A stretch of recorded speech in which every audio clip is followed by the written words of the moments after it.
Did the world just move one step away from a regional crisis and one step closer to an economic shock no country can escape? And if the Gulf really is erupting, why is so much of the danger centered on a narrow strip of water most people never think about until prices, panic, and power all start moving at once? If you want clear analysis instead of noise, hit like, subscribe, and share this with one person who follows global flashpoints.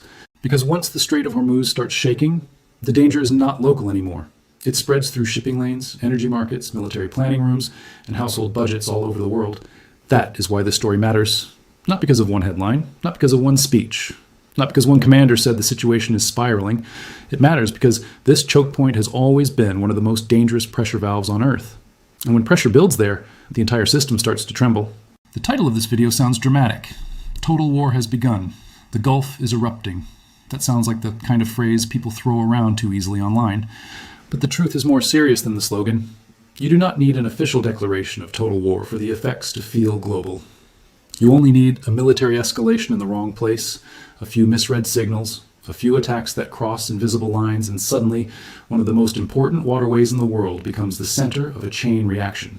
That waterway is the Strait of Hormuz. It sits between Iran and Oman. It connects the Persian Gulf to the Gulf of Oman and the Arabian Sea. In simple terms, it is the exit door for much of the Gulf's oil and a huge share of its energy trade. The U.S. Energy Information Administration has described it as the world's most important oil transit choke point. In 2022, about 21 million barrels per day of oil moved through it, and around 1/5 of global LNG trade also passed through that same route. More than a quarter of total global seaborne traded oil depends on that passage. That means a disruption. There is never just a Gulf problem. It becomes a world problem very fast. Now think about what that really means. If ships hesitate, insurance jumps. If insurance jumps, shipping costs jump. If shipping costs jump, buyers hesitate, traders panic, and prices move before the shooting even reaches its peak. The market does not wait for full closure. It reacts to risk. And that is exactly why the Gulf is such a dangerous place to test red lines. A state does not need to destroy a supertanker to create a shock. It only needs to make captains, insurers, and energy importers believe that the next voyage might not be worth the risk. That is where Iran's strategy becomes so important. For decades, Iran has understood something basic. It cannot match the United States ship for ship or plane for plane in a clean, conventional fight. So it built something else. It built leverage. It built layered pressure. It built a system designed to make entry into the Gulf costly, uncertain, and politically dangerous. This is not just about missiles. It is not just about drones. It is not just about naval mines. It is about forcing stronger opponents to think twice, move slower, and spend more. And at the center of that system are geography and patience. Now look at the map, and 3 names keep coming up. Abu Musa, Greater Tunb, and Lesser Tunb. Small islands, tiny pieces of land. Easy to ignore if you only look at size. But size is not the point. Position is the point. These islands sit close to the shipping lanes at the mouth of the Strait of Hormuz. Whoever places sensors, missiles, and military infrastructure there gains a better view and a better threat position over one of the busiest energy corridors on the planet. The dispute over them is not new. It goes back to 1971. Historical records show Iranian forces landed on Abu Musa, Greater Tunb, and Lesser Tunb on November 30th of that year. Abu Musa was tied to a British negotiated arrangement with Sharjah, while the Tumbs were occupied after the ruler of Ras Al Khaimah refused to yield. A firefight followed on Greater Tunb, and both sides took losses. The UAE still maintains its sovereignty claim and continues to call for a peaceful legal resolution. That history matters because these islands were never just symbols.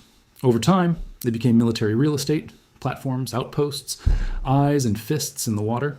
What looks like a few rocky points on a map can become part of a wider anti-access system when tied to radar, anti-ship missiles, air defenses, small boat bases, and mainland support.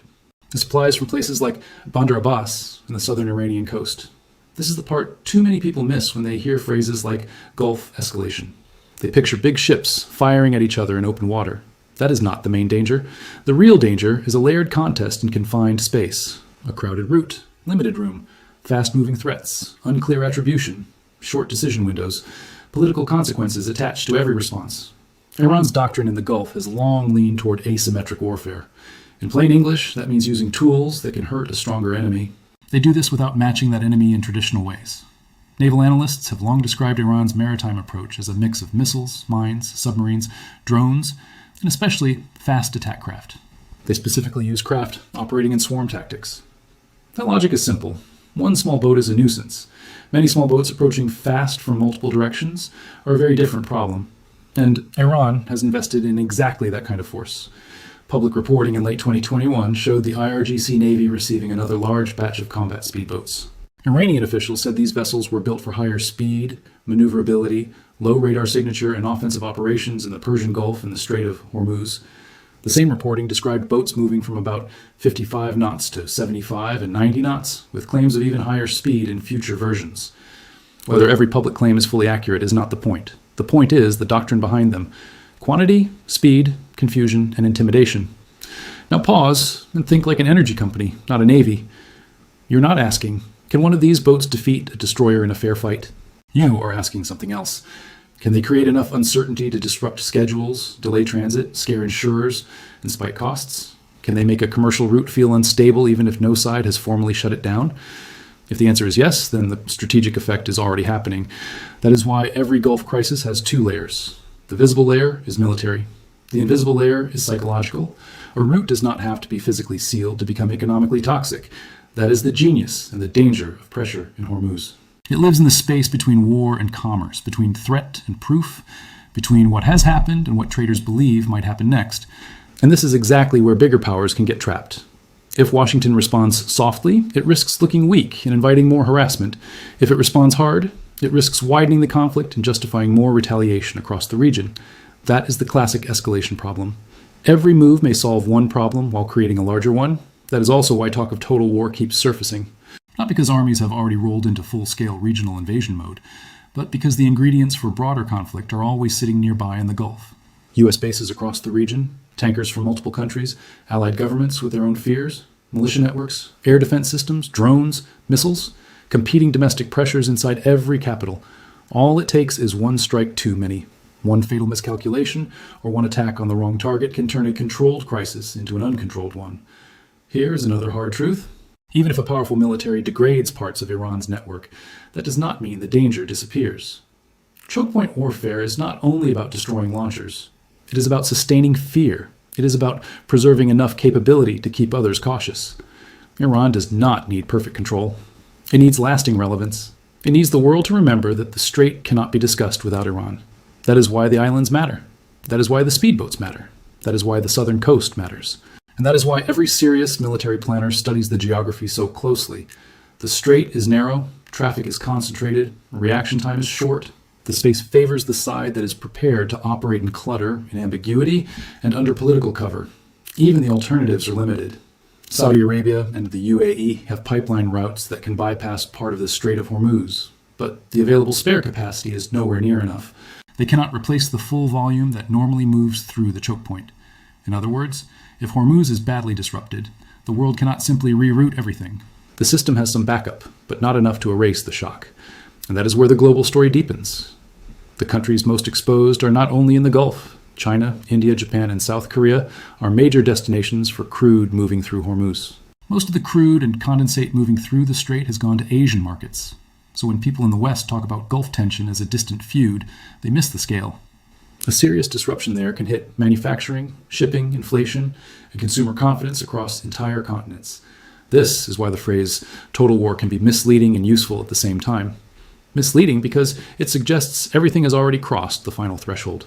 Useful because it captures how many systems are already tied together before that threshold is reached. Energy, finance, diplomacy, and deterrence all start interacting.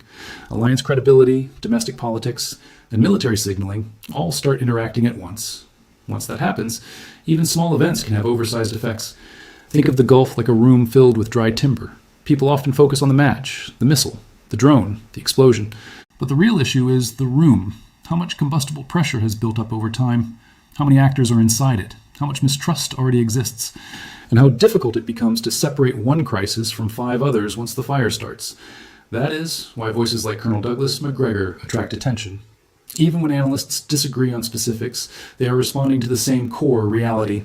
The region does not escalate in a straight line. It escalates by overlap. A maritime threat becomes an air defense issue.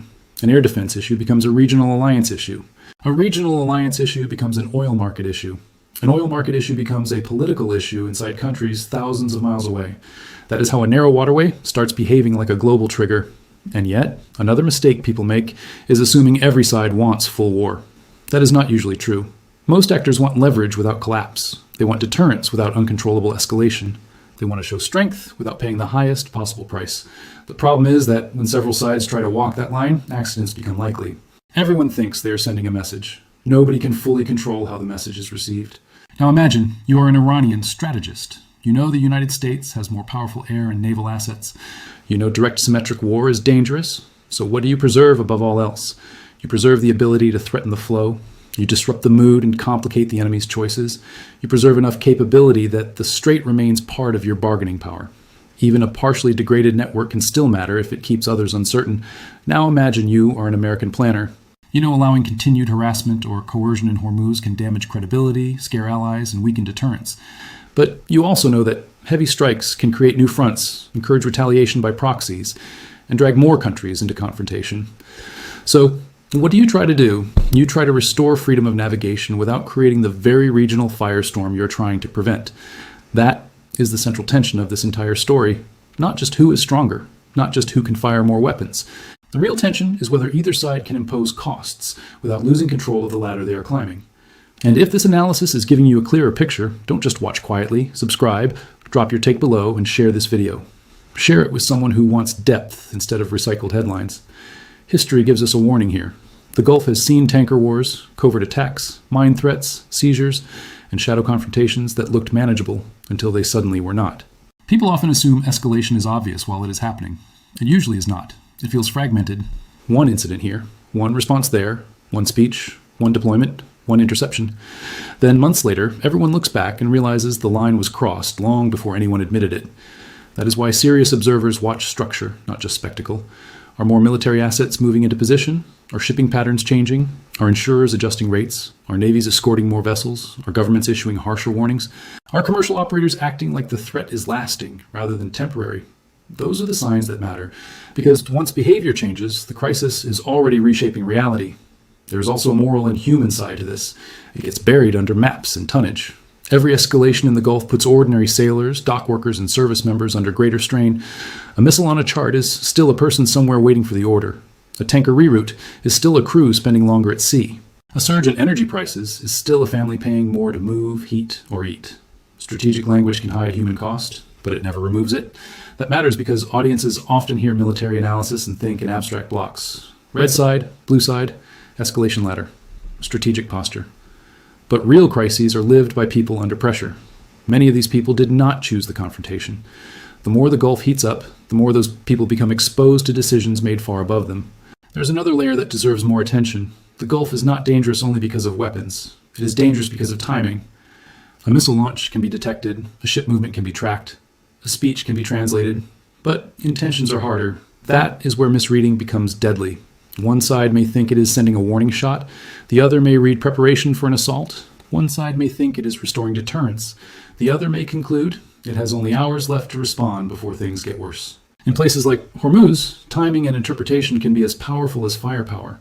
That is why escalation control is so fragile. Leaders often believe they can calibrate pressure with precision. In reality, flexibility starts to shrink once assets are moving. Backing down becomes politically expensive. Restraint starts to look like weakness, and the space for quiet diplomacy narrows just when it is needed most. If the world wants to avoid a truly catastrophic spiral, then three realities have to be faced honestly. First, geography favors recurring tension there. The strait will not stop being narrow. The islands will not move. The shipping route will not become irrelevant overnight. Hormuz will remain a place where signaling and economic fear collide. Second, asymmetric tools are not side issues. They are central. Small boats, mines, drones, sensors, and coastal missiles look modest. But in confined waters, they can become powerful forms of leverage. They do not need to win a clean battle to shape outcomes. Third, the world economy is more fragile to perception than many leaders admit. The market does not wait for legal definitions. It reacts to uncertainty. It prices fear fast. It spreads pressure faster than diplomats can calm it. And there is a fourth truth people rarely say out loud. Long before a worst-case war begins, consequences are here in softer form. Energy volatility, market anxiety, proxy pressure, and heightened naval patrols are already active. Harsher rhetoric and emergency planning follow. Strategic ambiguity is an early symptom. They tell you the system is already under strain even before the largest blow lands. So has total war begun. The most honest answer is this, not in the formal sense people imagine, but the conditions that can produce something wider are visible, active, and dangerous. The Gulf does not need a World War headline. It only needs enough conflict, enough mistrust, and enough pressure around Hormuz to make governments behave as if the worst might be next. And that is what makes this moment so important. We are not just watching ships and missiles. We are watching deterrence being tested in one of the least forgiving places on Earth. We are watching whether military power can secure a chokepoint. We are watching if it can do so without igniting a wider blaze. We are watching whether a strategy built on pressure can work. And we are watching whether the global economy can remain calm while its most vital artery sits under the shadow of confrontation. The islands at the mouth of the strait are part of that story, not because they are large, but because they reveal logic. Small ground, huge leverage, old disputes that never fully died. Geography turned into strategy, and strategy into deterrence. Deterrence turned into permanent instability. The fast boats are part of that story too, not because each one is unstoppable, but because they reflect a very modern truth. In the right terrain, lower-cost systems can still threaten higher-value assets, not by outmatching them in prestige, but by attacking confidence, reaction time, and political patience. And the oil route itself is the heart of the story. 21 million barrels a day is not just a statistic. It is a measure of dependency, a reminder that the modern world still runs through physical corridors that can be threatened. People love to speak as if the digital age changed everything. But when a narrow channel shutters, the old world returns. Ships matter, choke points matter, distance collapses, and local conflict becomes global stress. So when you hear that the Gulf is erupting, do not just picture explosions. Picture the chain reaction. Picture shipping executives recalculating routes. Picture insurance underwriters raising premiums. Picture import-dependent economies watching every update. Picture military commanders trying to deter without overreaching. Picture rival capitals reading the same event in completely different ways. That is how dangerous moments really work, not as one loud event, but as many systems tightening at once. And that is why the next phase matters more than the slogans. If tensions cool, the world may step back. If they rise, the Strait of Hormuz could prove that a narrow channel can hold the nerves of the planet. That is the real warning here. Not that history has ended, not that one side has already won, but that the space for error is shrinking. The most dangerous thing is that every actor can tell itself a story. One side says pressure will restore deterrence. Another says limited retaliation will stay limited. Another says markets always adjust. Another says the other side will blink first. Those stories can feel rational right up until they fail. And when they fail in a place like the Gulf, they fail loudly. So, if you want more videos, support the channel. Support with a like, subscribe before you leave, and send this to one smart friend who wants the full picture. In the end, the Gulf does not forgive fantasy. It punishes arrogance, delay, and miscalculation. It punishes leaders who think markets will stay calm while missiles move. It punishes analysts who confuse restraint with stability. And it punishes anyone who forgets that the smallest points on a map can control the biggest flows in the world. So the question is not whether the strait matters. The question is whether the people still have enough control. They need control to stop pressure from becoming catastrophe. Because if they do not, the eruption will not stay in the Gulf. It will travel with every tanker, every price spike, every warning, and every response. And the damage will be underway. That is why the story should stay with you after the video ends. Not as a slogan, not as a fear campaign, but as a reminder that the modern world is still held together by fragile passages and old disputes. When those things collide in a place like Hormuz, history can accelerate in a matter of hours. And once it does, nobody gets to pretend it was only a distant regional problem.